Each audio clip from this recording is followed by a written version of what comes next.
मेरी बात सुन रहे हैं आप? आजकल क्या है कि हजरत अस्मा बिनते उमैस, ये हजरत अबू बकर सिद्दीक की बीबी हैं। कौन है? ये कहती हैं जब सैयदा फातिमा का इंतकाल होने वाला तो मैं उनके घर गई तो मैंने देखा वो रो रही हैं। मैंने पूछा आप क्यों रो रही? मैंने सुने, मेरी आप भी सुने, क्यों रो रही हैं? कहने लगी मैं इस वजह से रो रही, मेरा इंतकाल होने वाला है। तो क्या नबी की बेटी मौत से डर रही? कहा नहीं। कब किस बात कर रहे? कहा डर इस बात का मैंने पूरी जीते जी पर्दा किया, चादर पैमत की पर्दा किया, भूखी रही पर्दा किया। मगर मैं सोचती हूँ उस वक्त तक औरत का जनाजा ढक के नहीं जाता था, उस वक्त तक, उसके बाद ये चालू है। कहने लगी मैं सोच रही हूँ इंतकाल के बाद जब मेरा जनाजा निकलेगा और जब लोग कांधा बदलेंगे तो मैं सोच रही हूँ कि मेरी बेपर्दगी ना हो जाए। जब मेरा जनाजा हिले तो किसी को पता न चल जाए नबी की बेटी कितनी मोटी है, कितनी पतली है। मौला अली कहते हैं जब मेरी शादी हुई ना तो मैं अपने घर में गया, मैंने कहा देखो तो हुजूर की बेटी कैसे कपड़े पहन के आई है। कहते मैं अंदर गया, किसी कितने गरीब की लड़की की शादी हो 15-20 जोड़ी तो कपड़े पहन ही लेते हैं ना। कहते मैं अंदर गया, मैं गया जाके तो मैं रोने लगा। मैंने देखा दोनों आलम के मालिक मुख्तार की बेटी जिस चादर में दुल्हन बनी है उसमें 17 पैमद लग रहे हैं, 17 पैमद। और जब हुजूर रुखसत कर रहे थे तो हुजूर से नहीं कहा अब्बा आज तो दुल्हन बनी हूं, फातिमा हूं बेटी आपकी, आज तो एक जोड़ी कपड़े नए बना दो। अल्लाह। मौला अली फरमाते हैं एक दिन मैं घर गया, अपने दस्तक दी घर पे। अच्छा एक हदीस सुनाता हूं, इमाम गजाली ने इस हदीस को नकल किया। कहते हैं कि वो हजरत इमरान बयान करते हैं कि मैं हुजूर के साथ सैयदा फातिमा के घर गया। कहते हैं अचानक हुजूर ने दरवाजे पे दस्तक दी, फातिमा अंदर आ जाऊं? अंदर से आवाज आई अब्बा अगर आप अकेले हैं तो आ जाए। कहा फातिमा मेरे साथ इमरान आए, उन्हें न लाए। क्यों ना लाऊं? उन्हें न लाए। क्यों ना लाऊं बेटा? उन्हें न लाए। है कौन? अरफा आला, हुजूर जानते हैं मकाम फातिमा जहरा, हुजूर जानते हैं।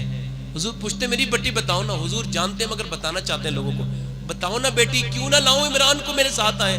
कहते हैं अंदर से एक आवाज आई, हजरत इमरान कहते हैं मैं बहुत चीख मार के रोया और अपने नबी से चिपट गया पीछे से। कहते हैं अंदर से आवाज आई अब्बा आपकी बेटी के पास इतने कपड़े नहीं है कि वह दूसरे मर्द से पर्दा कर सके। एक जोड़ी कपड़े पे रहमत लग गए अब्बा। कहते हैं हुजूर ने चादर अंदर भिजवाई, फिर जाके देखा तो पूरा चेहरा पीला है, हाथों में जख्म है, तुम्हारी बेटियों के हुए गए। लोग कहते हैं मेरी बेटी बड़ी सताई गई है, हाथों में जख्म हुए तुम्हारी बेटी। हुजूर अंदर गए, देखा मेरी बेटी इतना पीला रंग कैसा हो रहा है मेरी बेटी। अल्लाह का शुक्र है अब्बा, नहीं बताना मेरी बेटी छुपा रही है, छुपा रही है। आज तो 2-2 मिनट की खबरें जाती हैं ससुराल से लेके, वो छुपा रही है हुजूर की बेटी। अब्बा अल्लाह का शुक्र है, और बताना मेरी बेटी, हुजूर से छुप जाएगा कुछ क्या? बताना मेरी बेटी। तो एक बाप पूछे, और वो भी रसूल पाक पूछे, जिसकी तस्की से रोते हुए हंस पड़े, उस तबस्सुम की आदत पे लाखों सलाम। और मेरी बेटी बताना फातिमा। तो जब कई बार पूछा तो रोने लगी, कहने लगी अब्बा मैंने 5 दिन से कुछ नहीं खाया है, मेरे पेट से एक पत्थर बन रहा है। हुजूर ने फरमाया बेटी मोमिनीन के लिए कैद खाना है दुनिया, काफिरों के लिए जन्नत। अगर तूने आज 5 दिन से कुछ नहीं खाया तो तेरे बाप मोहम्मद को आज 9 दिन हो गए, मैंने आज 9 दिन से कुछ नहीं खाया। भूल गए हम ऐश में अपने नबी को, जिन्होंने पत्थर बांधे अपने पेट पर, जिन्होंने सर्दियों की पूरी पूरी रातें हमारे लिए दुआएं की। आज फेसबुक और व्हाट्सएप के लिए 5-5 घंटे मेरे नौजवान बच्चों के पास है, 10 मिनट दुरूद पढ़ने के लिए नहीं है, 5 मिनट नमाज पढ़ने के लिए नहीं है। बहुत अफसोस होता है जब नौजवानों को बर्बाद होते देखता हूँ, जब देखता हूँ उन्हें जहन्नम की तरफ जाते हुए तो दिल मेरा तड़पने लगता है। मुझे बताओ मेरी बहनों, तुम्हारे पास तो बेशुमार कपड़े अलमारियों में लगे हुए हैं, हर कपड़ा कहता है कोई सूरत में मेरी तरफ आ जाओ, मुझे पहनो। तुम क्या जवाब दोगी उस बिटिया को नबी की? आज मेरी और आपकी बेटियां डांस कर रही हैं, थिरक रही हैं, स्कूलों में पढ़ रही हैं, बड़े बड़े दीनदार लोगों की बेटियां, अपने आप को दीनदार कहलाने वाले लोग।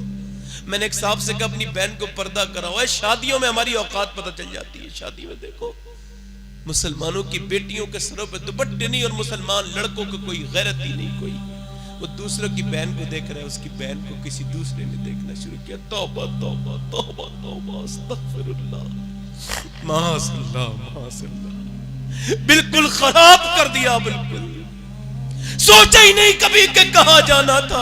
और मेरी बहनों में तुमसे कहता हूं, सैयदा फातिमा फरमाती है, क्या उस औरत से मुंह फेर लूंगी क़यामत के दिन जिसने पर्दा नहीं किया होगा।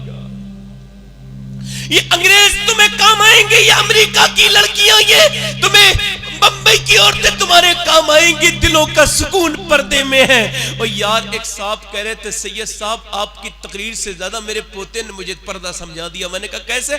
कह लगा मैंने अपने पोते को टॉफी दी तो टॉफी के ऊपर रैपर नहीं था, वो बगैर रैपर की थी। तो मेरा पोता बोला मैं दादा मैं ये टॉफी नहीं खाऊंगा, इस पे मक्खियां बैठी होंगी, इसके ऊपर पर्दा नहीं है। फिर मैंने उसे टॉफी वो सी वाली दी जिसपे पर्दा था, रैपर में थी, तो उसने खा ली। उसने कहा इस पे नहीं बैठी होंगी। मतलब यह है जिन टॉफियों पर कपड़े नहीं होते, जिन टॉफियों पे पर्दा नहीं होता, रैपर नहीं होते, उस पे गंदी मक्खियां बैठती हैं। और जिन मेरी बहनों के ऊपर पर्दा नहीं होता, ये चुस्त कपड़े होते हैं, ये आदि आस्तीन के कपड़े, माज़अल्लाह सुम्मा माज़अल्लाह, उन पे भी गंदी मक्खियां मुआशरे की बैठती हैं। और मेरी बहन जने कितनी औरतों के मुंह में नाक में कीड़े चल रहे हैं। जाके देख कब्रिस्तान में कितनी कितनी औरतों को कब्र की मिट्टी ने अपना बना लिया और फिर वो भूल गई, उनकी आंखों में कीड़े घुस गए। मेरे आका फरमाते हैं, मैंने मेराज की रात देखा एक औरत को उल्टा लटके हुए। पूछा ये कौन है जो जहन्नम में उल्टा लटकी है? कहा हुजूर ये आपकी उम्मत की वो औरत है जो बेपर्दा रहा करती थी। आज जरा सी रोटी पकाते वक्त हाथ जल जाए तो पानी में डालती, उस वक्त क्या करोगी जब तुम्हें उल्टा लटका दिया जाएगा? ये देखो तुम बेपर्दा हो गई, तुम्हारे लड़के बिगड़ गए, तुम्हारी बच्चियां बिगड़ गई, तुम्हारी बेटियां बेपर्दा हो गई। और मेरी बहनों मैं मदीने से पैगाम लेके आया हूं, हाथ जोड़ के कहता हूं, खुदा के वास्ते तुम किसी दुनिया की औरत को अपनी अपना फॉलो न करो। कोई दुनिया की औरत तुम्हारे लिए नहीं बनी है। तुम फॉलो करो सैयदा फातिमा को करो, अम्मी आयशा को करो। तुम बैस की लड़की नहीं हो, तुम कोई मगरिब की लड़की नहीं हो, तुम तो मशरिक की बेटी हो, तुम तो अल्लाह के रसूल के पैगंबर इस्लाम की उम्मत की बेटी हो। और मेरी बहनों पलट के आओ, कल तक तुमने अपने बच्चों को दूध पिलाया था, दूध पढ़ाया था तो तुम्हारे बच्चे वली बन रहे थे। कल तक बापों ने अपने बच्चों को नमाज में झुकाया था, बच्चे वली बनते थे। आज बाप खुद भी नमाज नहीं पढ़ता तो बच्चे कहां से नमाज पढ़ेंगे? आज बाप खुद गाली बकता है तो बच्चे कहां से नेक बनेंगे? और खुदा के वास्ते अपनी नस्लों को बचाओ, अल्लाह के वास्ते वापस आ जाओ। मेरी बहनों सोचो पहले की औरतें कितनी नेक थी। एक औरत अपनी बेटे से कह रही है, मैं याद करा देता हूं आपको, सुना तो पहले भी होगा। वो कहती है मेरी मां, कहता है अपने बेटे से, कहती है मां बेटे नमाज पढ़ लिया कर। तो बेटा कहता है अम्मी जान कहां मिलेगा? तो बेटा कहता है, तो मां कहती है बेटे तुझे शक्कर पसंद है, अल्लाह शक्कर देगा। अल्लाह अकबर। बेटा नमाज पढ़ता है, मां शक्कर की पुड़िया मुसल्ले के नीचे रख देती है, बेटा नमाजी हो जाता है। बोलो सुभान अल्लाह। आज मेरी बहनें टॉफी रख सकती है, चॉकलेट रख सकती है, अपने बच्चे की पसंद की चीजें रख सकती है, नमाजी बना सकती है। अपने बच्चे को मियां मोबाइल चलाना तुमने सिखाया तो वो सीख गया कि नहीं सीखा? बोलो सीखा कि नहीं सीखा? अगर तुमने उसे नमाज पढ़ाना सिखाया होता तो सीख गया होता। तुमने उसे सिखाया नहीं, उसने मां ने नमाज सिखा दी। एक दिन मां इम्तिहान में पड़ गई। बेटा जंगल में जाके अपनी मां से बोला, मां आज जंगल जा रहा हूं, क्या आज जंगल में नमाज पढ़ूंगा अल्लाह शक्कर देगा? मां ने कह तो दिया। कह लगे मेरे दोस्त भी नमाज पढ़ेंगे, मिलेगी? कहा मां ने कह तो दिया, मगर फिर आजमाइश में फंस गई। बेटा चला गया। बेटे ने अपने दोस्तों को भी बात रागिब किया, दोस्तों से कहा नमाज पढ़ो, मुसल्ला बिछाओ तो तुम्हें शक्कर की पुड़िया मिलेगी मसल्ले के नीचे। दोस्त भी लालच में नमाज के लिए खड़े हो गए। उधर दोस्त नमाज के लिए खड़े हुए, उधर मां सजदे में गिर के कहती है मौला बचा ले, मेरी इज्जत बचा ले, मैं जो झूठ बोली हूं अपने बेटे को नमाजी बनाने के लिए। तू बेहतरीन गवाह है मेरे रब कि मैंने अपने बच्चे को जब पेट में था तो कभी मैं झूठ ना बोली कि मेरे बच्चे पे असर पड़े। मेरे रब जब मेरा बेटा जब मेरी गोद में था तो मैं दूध बाद में पिलाती थी, पहले तेरे हबीब पर दुरूद पढ़ के सुनाती थी। ऐ मेरे रब, आज झूठ बोली हूं, अगर मेरा बेटे को पता चला मैंने झूठ बोल के नमाजी बनाया है तो मेरे बेटे के सामने मेरी बेइज्जती हो जाएगी। मेरे मौला, एक माँ की लाज बचा ले। जब माँ रोई, अल्लाह की रहमतें जोश में आई। बेटे ने जब सजदे से सर उठाया तो पहले सिर्फ मुसल्ले पे नीचे पुड़िया मिलती थी, अब तो शक्कर की मियाँ खजाने निकल रहे हैं। मुसल्ले के नीचे शक्कर ही शक्कर है, बच्चों के नीचे शक्कर ही शक्कर है। अल्लाह अकबर। आज भी हो अगर इब्राहिम सा ईमा पैदा आग कर सकती है, अंदाजे गुलिस्ता पैदा। आज भी माएं अगर खड़ी हो जाएं अपने बच्चों को सैयदा फातिमा ज़हरा की तर्ज पर अगर कुरान पढ़ के सुना दे तो बेटे इंशाअल्लाह कुमो इस्लाम दुश्मनों के मुंह पे खड़े होकर कुरान पढ़ेंगे, फिर बच्चे वली पैदा होना। सुभान अल्लाह, सुभान अल्लाह। अगर माएं चाहें तो मुआशरा बदल सकता है, अगर हम चाहें तो अपने आप को बदल सकते हैं। मेरी बात हो रही है खत्म, आखिरी बात, तौबा कर लो, बस आखिरी बात। देखो, 1000 तकरीरें सुनो, तौबा ना करो तो क्या फायदा? मेरे आंसुओं से या मेरी तकरीरों से आपने क्या फायदा लिया?